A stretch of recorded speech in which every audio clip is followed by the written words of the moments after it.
In this video, we're going to review how to solve one-step inequalities. This is part of Unit 5, so we're coloring yellow. All right, so solving inequalities is almost exactly like solving equations with one major difference. If you multiply or divide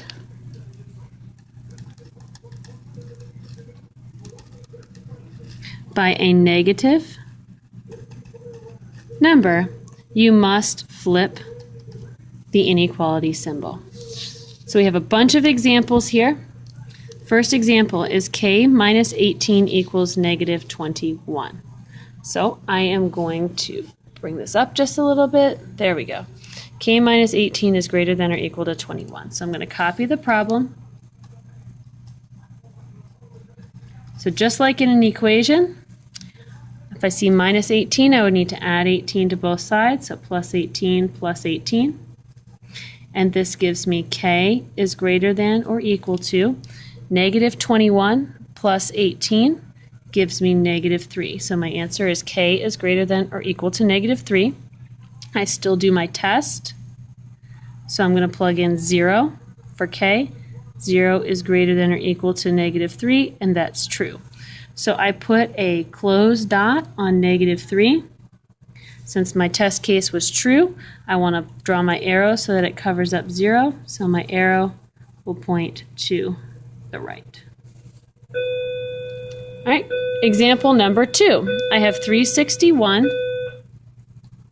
is less than or equal to negative 19x. So I see multiplication, negative 19 times x.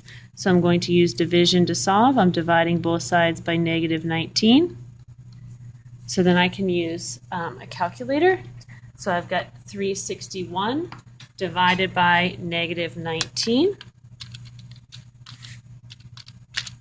And that's going to give me negative 19. I divided by a negative right here, so I have to flip my inequality symbol. And I have an x on the other side. So again, I can test. So I'm going to plug in 0 for x. I have negative 19 is greater than or equal to 0, and that's false. All right, so I need a closed dot on negative 19. So let's see, that's about right here. 0 was a false, so 0, if there's negative 18, 0 is going to be in this direction. So I want to draw my arrow in the opposite direction of 0. Looks like that. All right, example number 3. I have m plus 19 is greater than 27. So I see a plus 19. I'm going to take a minus 19 to solve that. So I have m is greater than, I did not multiply or divide by a negative, so I don't flip, 27 minus 19, which gives me 8. So again, I do my test. 0 is greater than 8, which is also false. So I know I need an open dot on 8, and I want the arrow to point away from 0 since that test case was false. So I'm going in this direction right here. All right, example number 4. I have negative 13b is greater than or equal to 130. So in order to solve this equation, this inequality, I see multiplication. I'm going to use division. So I'm dividing both sides by negative 13, which gives me b is less than. I divided by a negative right here. So again, I flip that symbol. 130 divided by negative 13 is negative 10. I do my test. So I have 0 is less than or equal to negative 10, which is false. So I need a closed dot on negative 10. My test case was false, so I shade in the opposite direction of 0. Moving down, number 5, I have negative 19 is greater than p over 16. I see division, so I'm going to use multiplication to solve. This is going to be times 16 times 16. All right. This is multiplying by a positive, so I will not need to flip the symbol. 16 is positive. Even though there's a 19 here negative, What I multiplied both sides by was a positive number, so I'm not going to flip. So I have 19 negative times 16 is negative 304 is greater than P. Same deal, I'm going to test it. So I have negative 304 is greater than 0, which is again false. So I need an open dot on 304, and I'm going to be shading away from 0. So 0 is in this direction, so I need to go to the left. All right. Example number 6 is interesting because we have a fraction here. I have m over 18 is less than or equal to 1/3. So I see division by 18. In order to solve that, I would need to multiply both sides by 18. I'm multiplying by a positive, so I will not be flipping my symbol.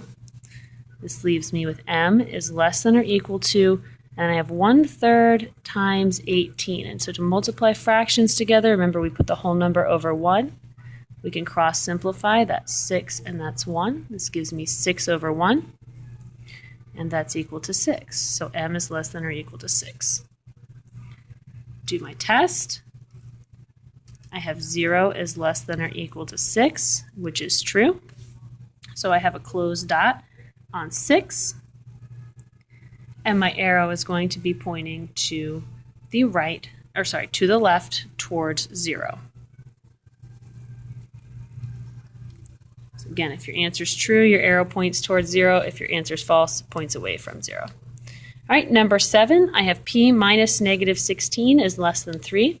Remember, we don't like negative symbols, so a minus and negative is the same as plus. Sorry, we don't like double symbols. So minus and negative is the same as plus. This is p plus 16 is less than 3. I see addition, so I'm going to use subtraction to solve. So p plus 16 minus 16 leaves me with just p. I'm subtracting a 16. I'm not multiplying or dividing, so I don't need to flip. 3 minus 16 is negative 13. One more time, I'm going to test. So I plug in 0 is less than negative 13, which is false.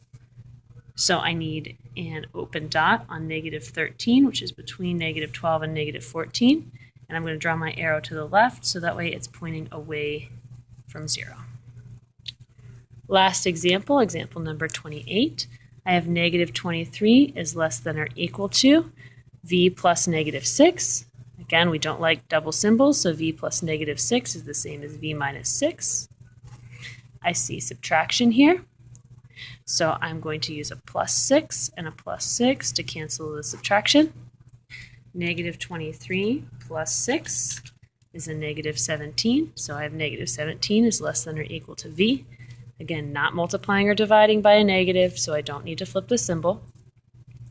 And then again, I'm going to test. So last test for today, I have negative 17 is less than or equal to 0. That's a true statement.